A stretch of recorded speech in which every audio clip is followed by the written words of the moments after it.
Hello everyone again. Today we're going to talk about the Structured Microcycle of Professor Francisco Cerulo Vargas. He's a renowned and famous physical trainer for several decades for Football Club Barcelona, Spain. And his thoughts and his models have really opened up a way and modified, influenced positively modern football, soccer training around the world, especially in Europe. Okay, along with Professor Victor Frade from Portugal and also Professor Francisco Cerulo Vargas in Catalonia and Barcelona has also been a big influence, okay, as far as training. And both of these methodologies, tactical periodization and structural microcycle, are the most commonly used nowadays, especially in Premier League and in Spanish La Liga. Okay, basically, this is in Spain is the most common methodology, which has very many similar roots along with tactical periodization. So, based on systemic and complexity theory or complex theory approach, Capra tells us that according to the systemic vision, the properties of a system are destroyed when its parts are separated. This happens in sport, both in its study and in practice. Therefore, this phenomenon should not be perceived or in turn trained separately, okay? Because this way potential is lost and performance will be diminished. The result of the interaction of all parts will be different than the sum of each one. Cerulo interprets the athlete as a hyper-complex structure that is configured by the different structures which interact with each other and in which each one of them must be considered as manifestations of underlying processes. So basically, as you see, it's also a very systemic approach, okay, where we're going to see training, methodology, and the game as a whole. Just to, as an anecdote, this methodology is used especially in Football Club Barcelona, most Spanish teams, and especially in Manchester City with Pep Guardiola and Lorenzo Buenaventura, who is his physical trainer. It is necessary to understand that all these structures work at the same time. They cannot be separated, and the interaction of all of them is what will generate certain performance. In systemic thinking, we always talk about prevalence. That is, these structures work simultaneously. Although one may prevail over the other in a dynamic way, they will always act as a whole, okay? So we do recognize prevalence of one of them, but they always act as a whole. And this prevalence is very dynamic. It changes. That is why we talk about preparing the football player or soccer player and the team. We don't talk about physical training. A player or team is not good or bad physically or tactically. They are good football-wise or football-y or in a football sense, okay? Let's review the structures that Cerulo proposes to us according to himself and colleagues and collaborators, okay? The 8 structures, these are 6 plus 2. Okay, we have the bioenergetic structure, okay? It's related to the energy pathways for what it provides and renews bioenergy to make it possible for all structures to develop, including our own energy to move us, okay? The cognitive structure or cognition, okay, it takes responsibility in the cognition interaction process. Its function, capture, identify, and act according to the relevant information that the game environment offers. And coordination, mobility, laterality, and dissociations, it allows the emergence of movements regardless of the surrounding conditions, seeking efficiency and effectiveness. It is about the preferential or technical coordinations, okay? Conditional, the capacity studied by the physical trainers show up here. Capacity to generate intramuscular tension and its manifestation with space, speed, and endurance time. Everything is strength, like it's said by Julio Tous, who's the physical trainer of Antonio Contes, okay, and Francisco Cerulo's disciple, okay? The socioaffective, okay, relationship and identification with mates and role that each one occupies, quality and stability of interpersonal relationships. Quality and stability of interpersonal relationships, thanks to feelings and affections produced in training.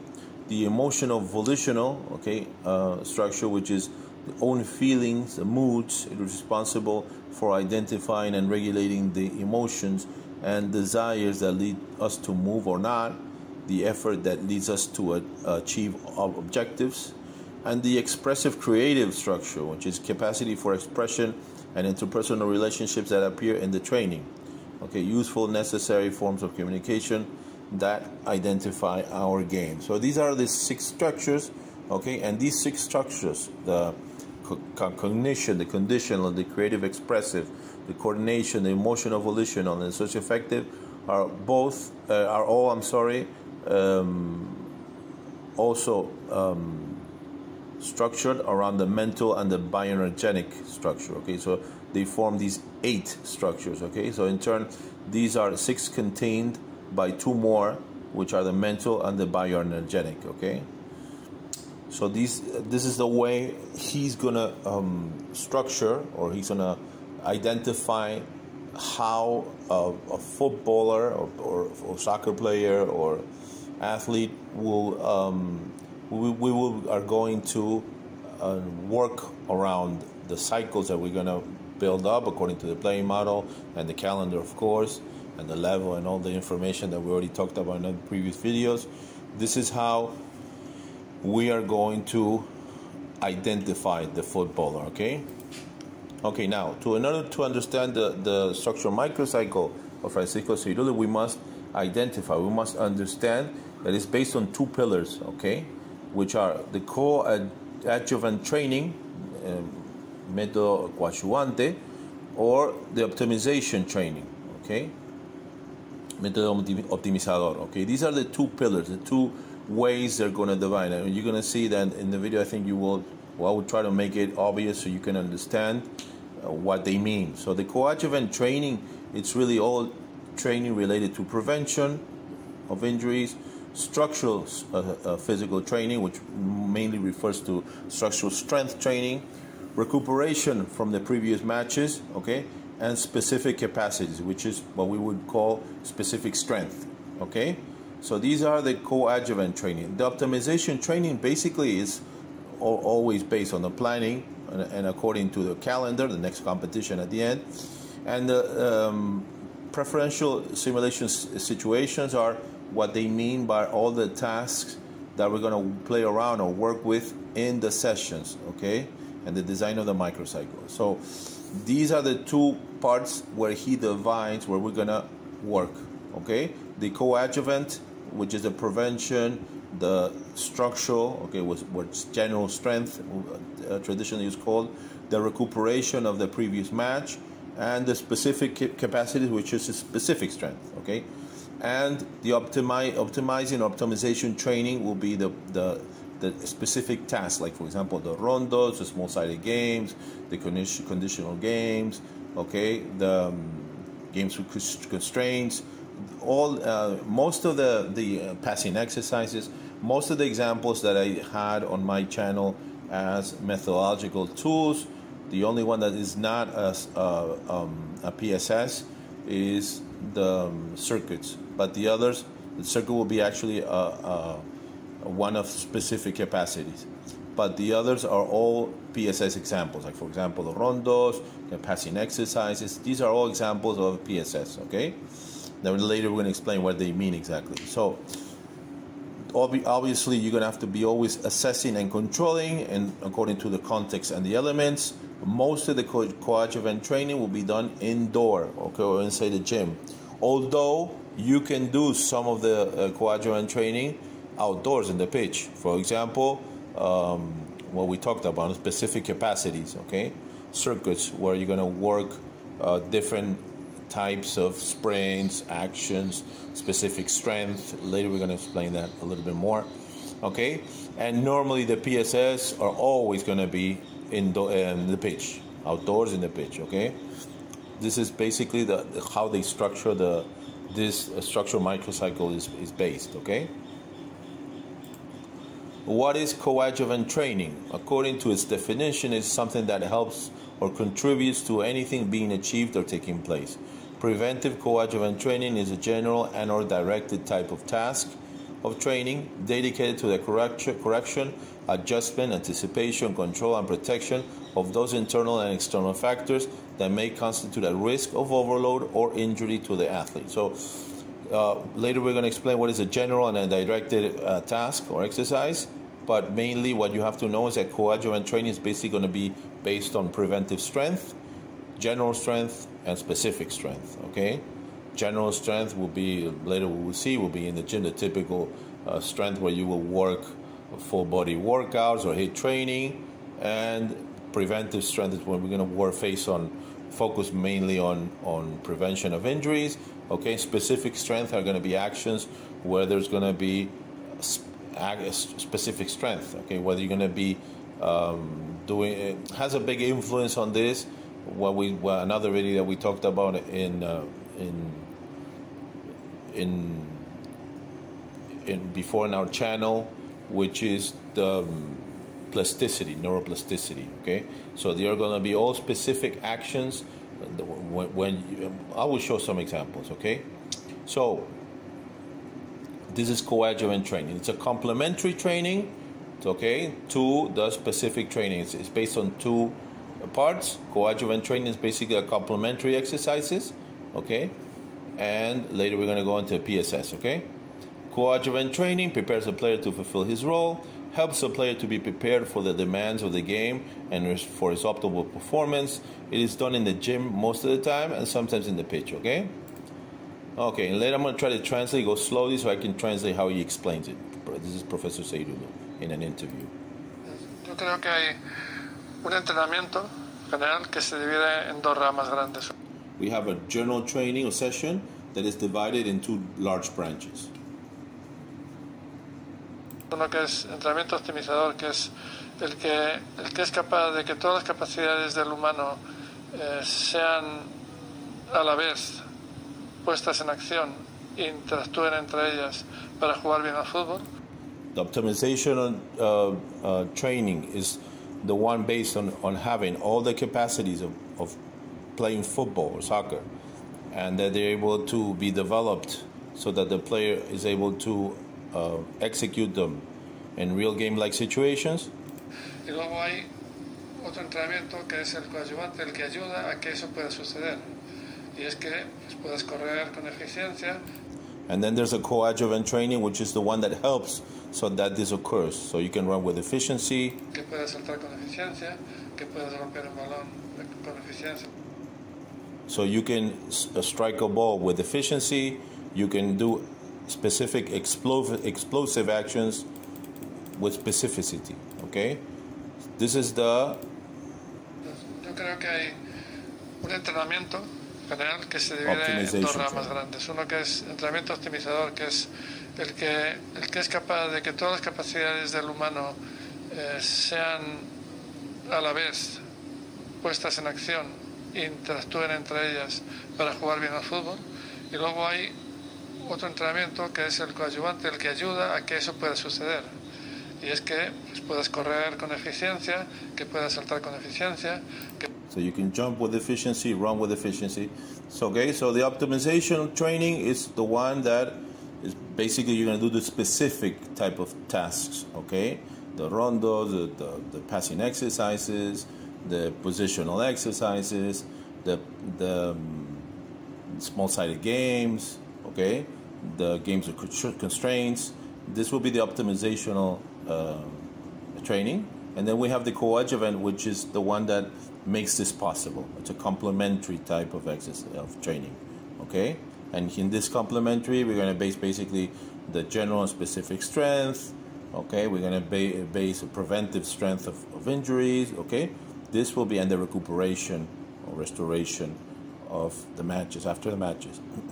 This is going to be basically the coadjuvant training. Puedes romper un balón con eficiencia y ser eficaz, que puedas aguantar 45 minutos, and you'll be able to last 45 minutes. Todo eso es You can play many matches in a year. This is coadjuvant training. Se puede hacer en el campo, this can be on the pitch, outside the camp, outside the pitch, in the gym. Pero el juego optimizador del But optimizational training only can be done in the pitch.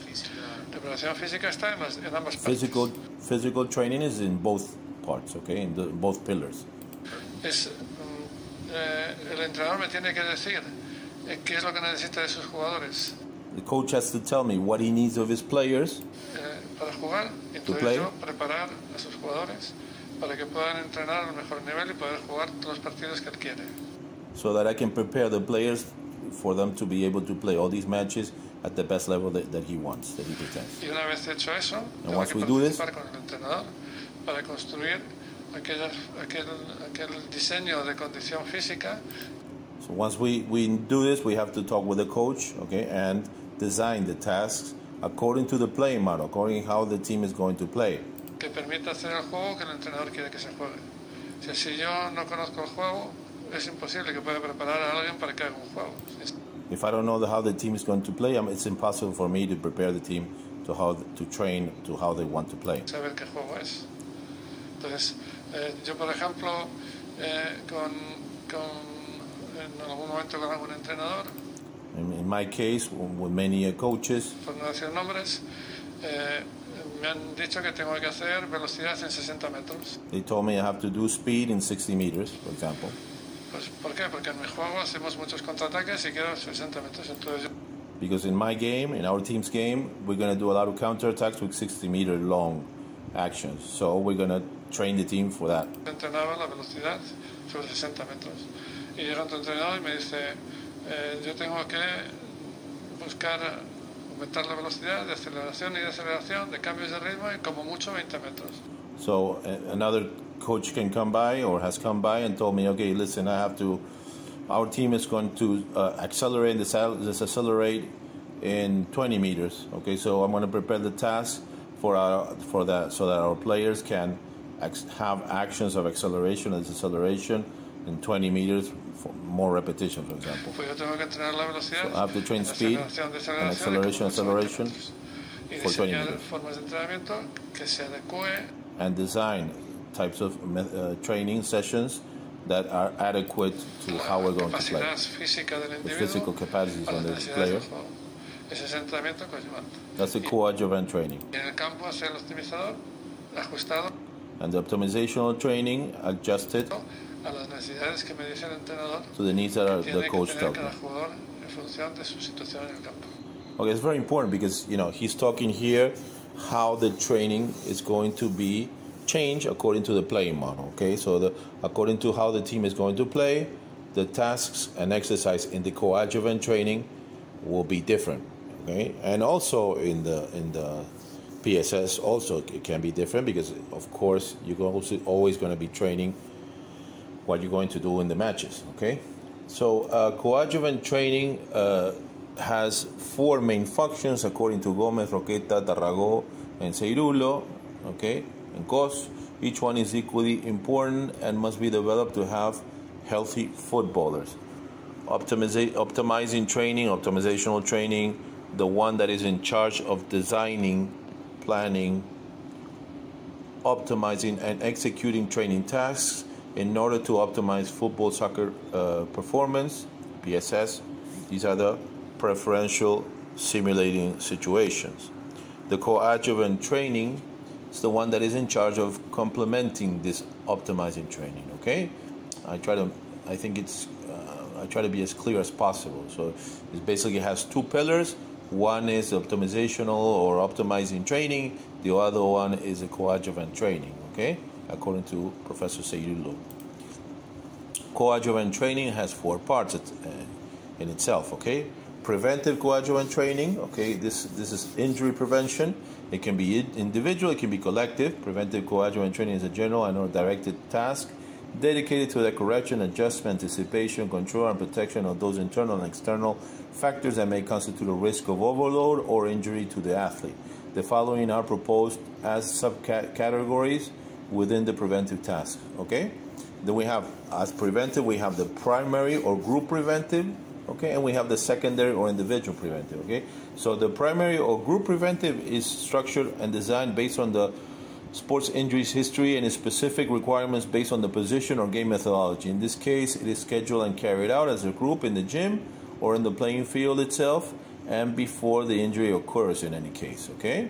And we have the secondary or individual preventive, which is structured and designed more individual based, okay, around the individual needs of the athlete based on the sports injury, medical history, and the different assessments of the player's movements and analysis of the weaknesses or deficiencies, okay?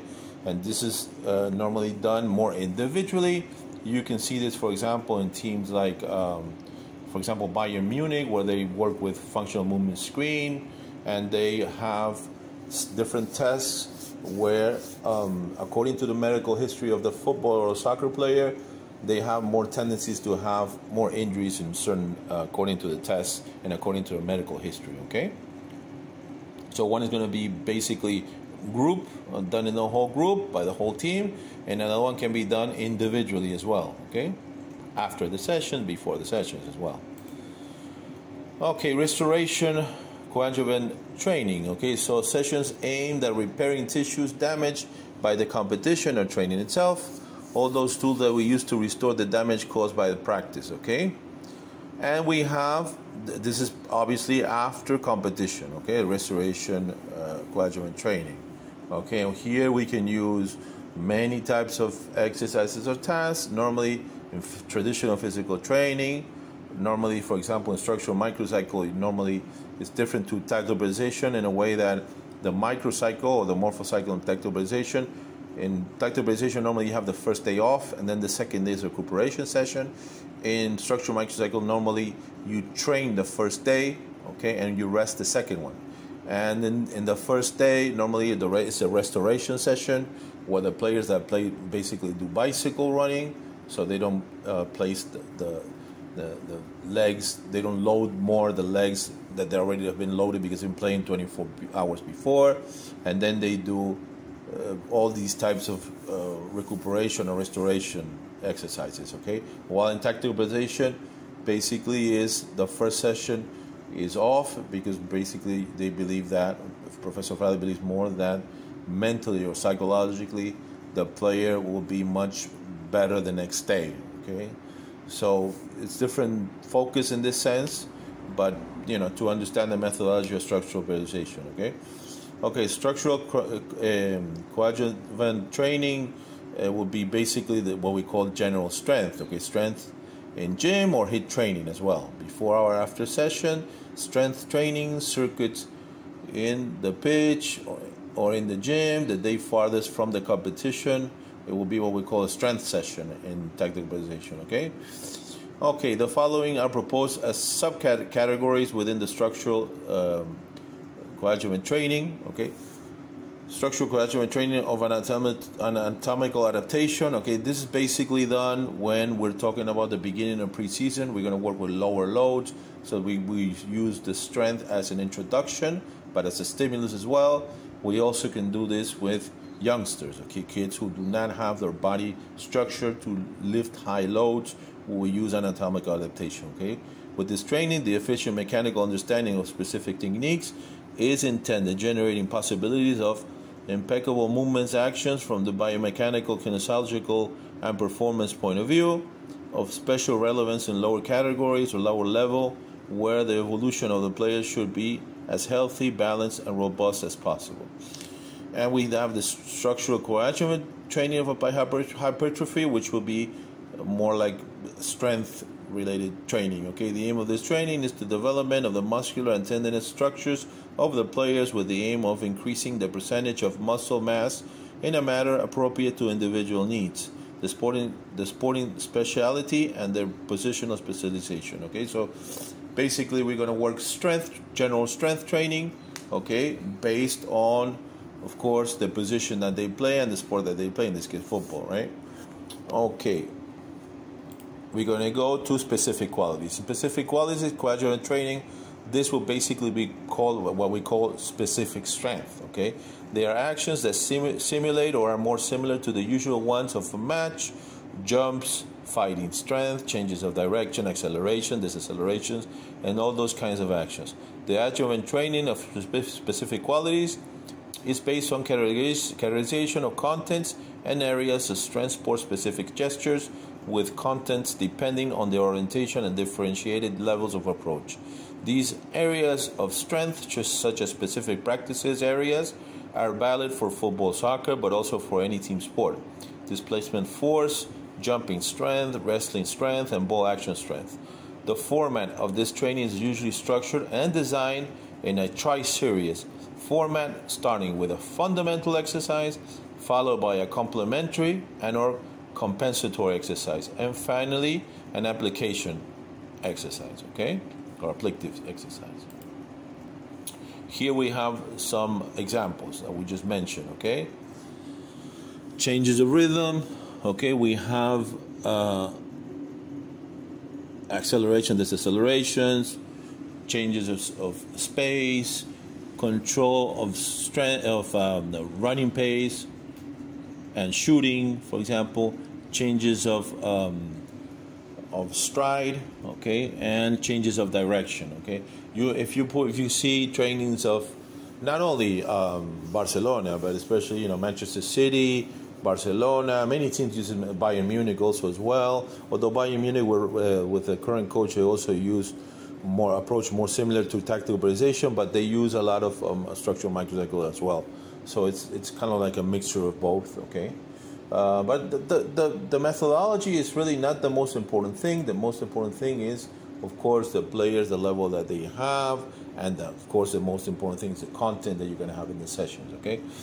We have to unbalance the players. So we work on the balance and keep balance, okay. It's fighting ability or wrestling ability in a way, to push and to grab, okay.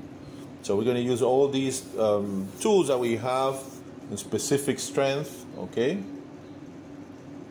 for these types of coadjuvant training, okay.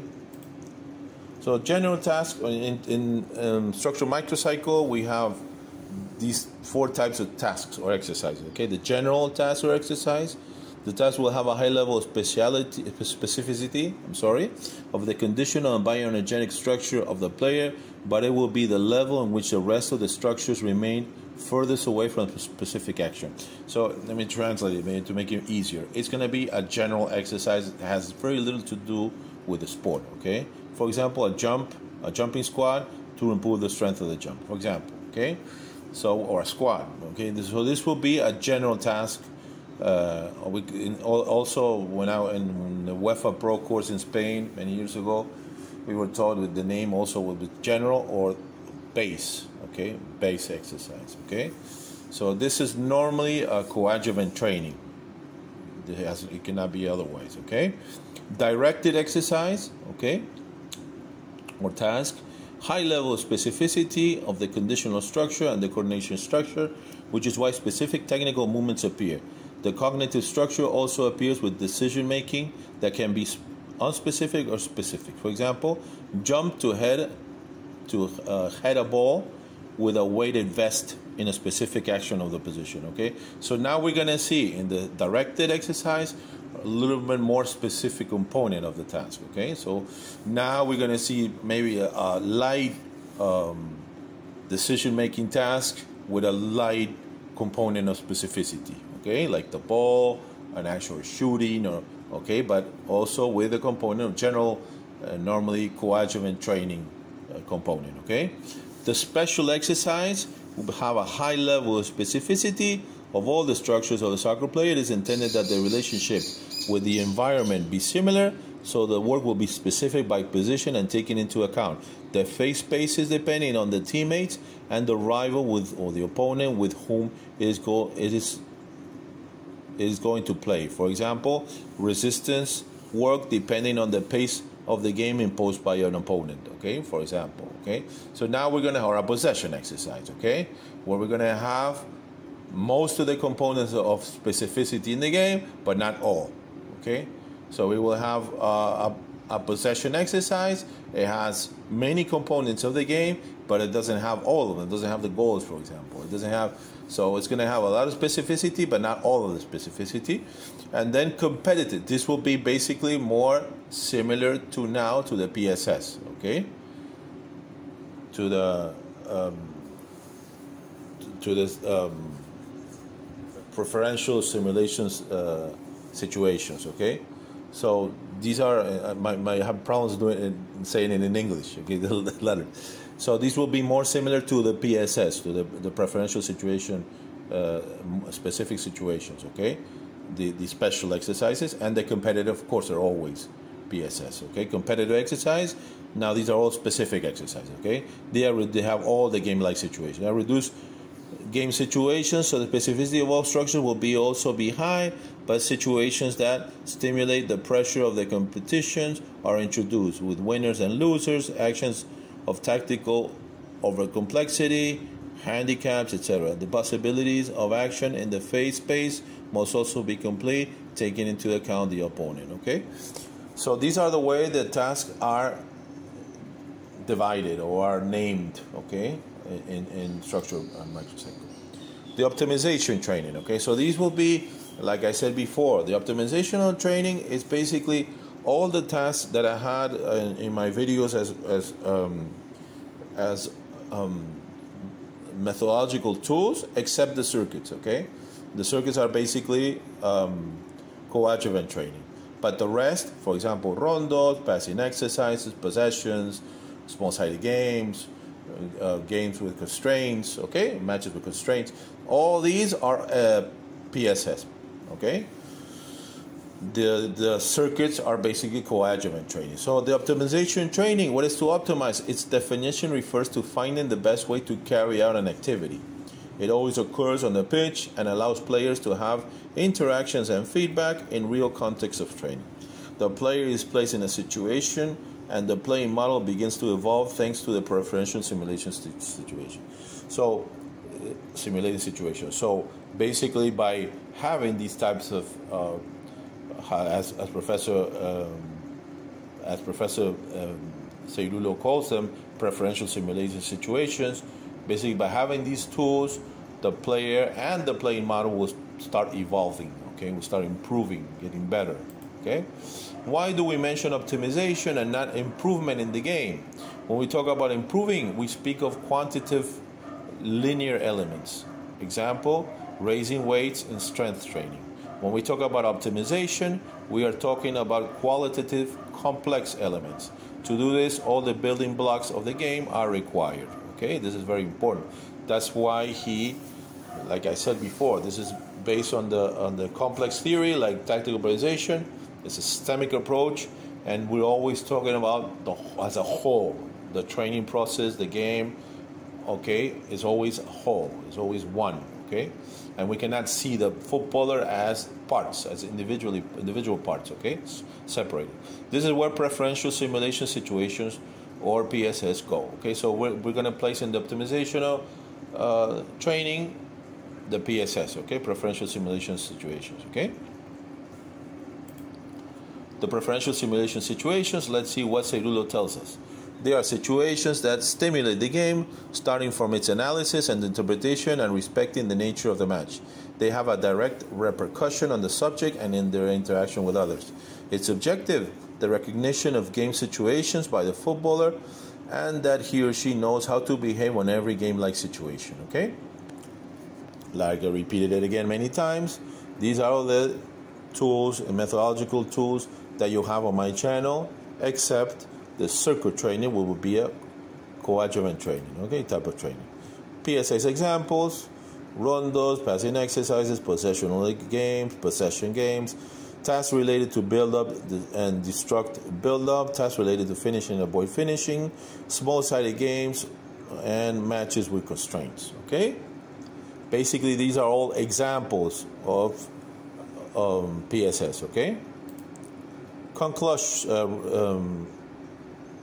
So, as a final idea that we may have of what of not only Professor Seirulo but also Professor Frade, the four dimensions that are generally talked about in soccer, seen separately, do not reflect the reality of soccer. physical, tactical, technical, psychological. Okay, so seeing or talking about just one dimension of these, okay, do not deflect. We cannot refer to the game itself by just talking about one of these dimensions. Like it's repeated over and over again, especially in press and by many people, fans, by many people that watch the game. We are extremely complex beings that are configured by different structures, the 6+2, for example, and 3, both in the study and in practice.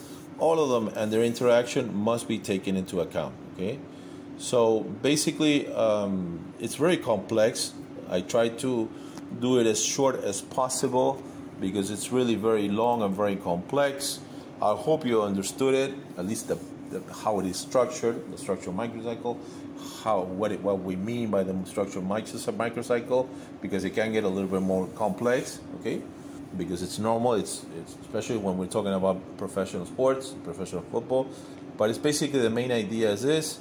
I hope you understood it. I hope you enjoyed it. And please don't forget to like, share, or subscribe. If you have any comments, any doubts, any suggestions, always in the first slide you have my email, and also you can write back in the channel as well. You can comment or send me any suggestions or anything regarding this. Okay, I hope you enjoyed the video, and I hope to see you again in the next video. Take care. Bye bye.